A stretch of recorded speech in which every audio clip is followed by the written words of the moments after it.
Fimra Angel Broadcasting Network by na ye kan ahwe se ehin na ye betimi edi kan tutu ye mfidi yakọ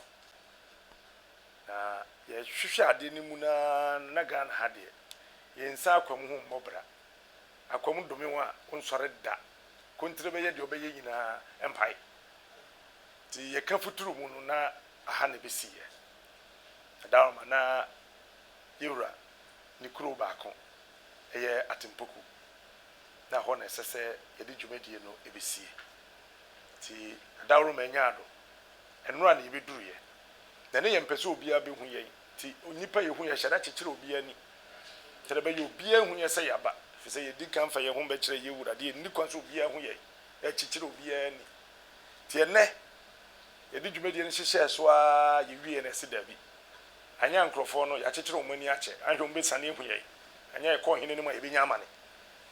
ti yentu mirika nko atempoku ehene ye yewura bonkum na yemfa ye ho nko kyere no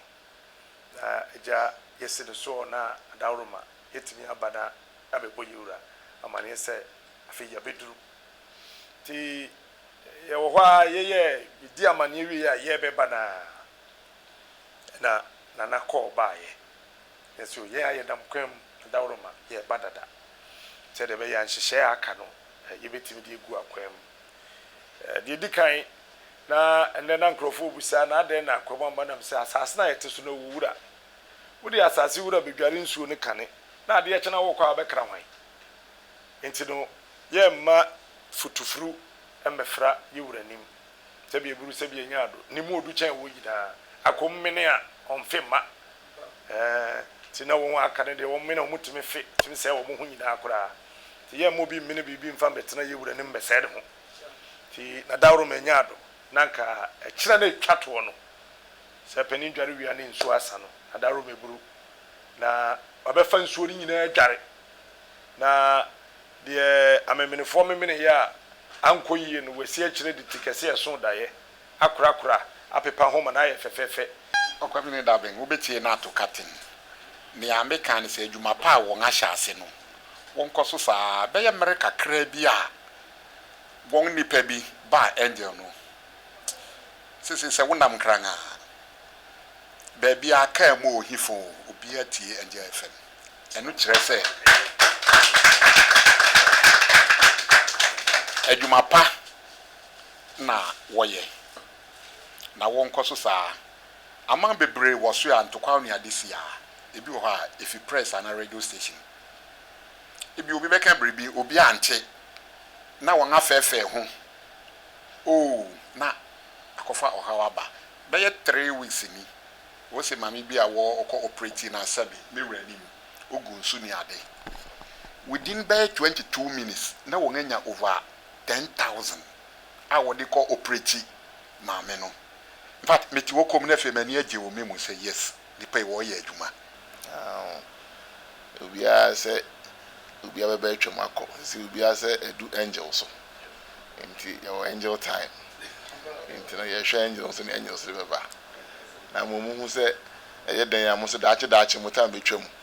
Na mutam wo so die. Na adwuma pa esa mu ye no. Esa mu ye.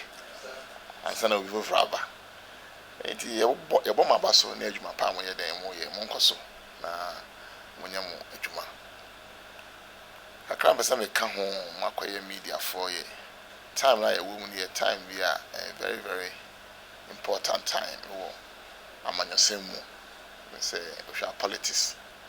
and then we say go hwa me am tim say ye bahye mo ye keka bi nso mo komanim ya on kai kwa na de hye wa no so waka nso ni nyina aka adwuma no ho sabe Bible class obi aka ho asempa adue nti na moma amanfo nka bi na mo botan na nya adwuma pa the ultimate aim no say mo dem project ni amapa moma amanfo mo amuni aso amuti aso mo ntimi nkinka mo ka mo matie bi nti na mo ne ya say mo kasare mo bibia na nkofa nsem bi a ede ntokwa ba na de ba because you see man kana me bo amanfo ti angel pa nti na mo make sure pa say na mo kan nyina no nsem e de aso bi samo ba they no say ja o captain anu aka no and investigative journalist to say dey you obepem wa ma she to kurumukuru akoyi aba I think they say my team is a very very formidable team because we share the caliber of people now and also now I just say we a contender pa media sector no mo nti ba ka say ma bompai amamo na nya mo ye nyina akojojo yetie yebeye ne pepepe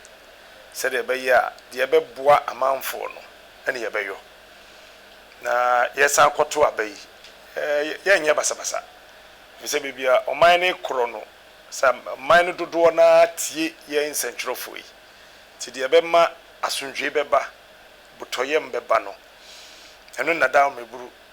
yesre ne yahye ne bose eno so pepepe